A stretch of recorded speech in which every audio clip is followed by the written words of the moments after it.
নমস্কার। আজকে শুরু করছি বৃষ রাশির নভেম্বর মাস কেমন কাটবে তার আলোচনা। আপনি যদি বৃষ রাশি বা লগ্নের মানুষ হন তাহলে ভিডিওটি ধৈর্য ধরে দেখুন।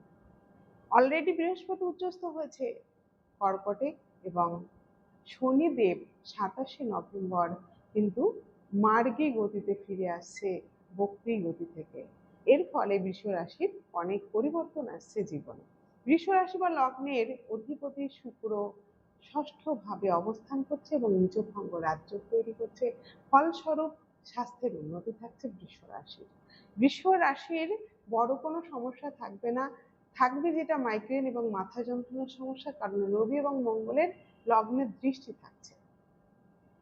পঞ্চমপতি বুধ কেন্দ্রভাবে অবস্থান করছে, ছাত্রছাত্রীদের জীবনে উন্নতি আসছে, বাড়ছে স্মৃতিশক্তি এবং মনোযোগ পড়াশোনায়। উচ্চশিক্ষার সঙ্গে যারা যুক্ত তাদের কিন্তু প্রভূত উন্নতি হবে, দূরযাত্রা বিদেশ যাত্রার একটা সুযোগ থাকছে, সফলতা থাকছে যে কোনো পরীক্ষায়।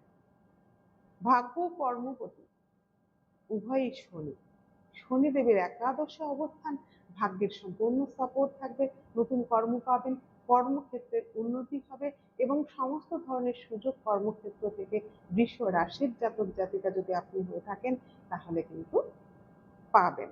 সপ্তম অধিপতি মঙ্গল, সপ্তমপতি মঙ্গল কিন্তু সপ্তমেই অবস্থান করছে, রুচক যোগ তৈরি হচ্ছে। এক্ষেত্রে আপনার বিবাহিত জীবন খুব ভালো যাবে এবং মধুরতা আসবে, দুজনের বোঝাপড়াটা থাকবে। আর ব্যবসায়িক ক্ষেত্রে ভালো হবে, পার্টনারশিপ ব্যবসাও ভালো হবে।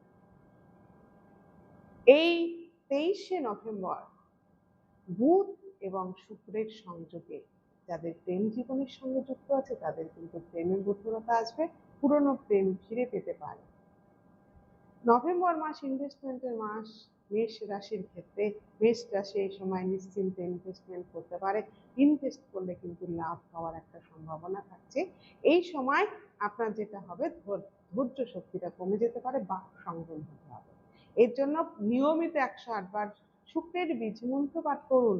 ওম হ্রিং শ্রিং শুক্রায় নমঃ 108 বার পাঠ করলে আপনি আরো ভালো থাকবেন। নমস্কার। ভিডিও ভালো লাগলে সকলে লাইক শেয়ার কমেন্ট করুন। সকলে ভালো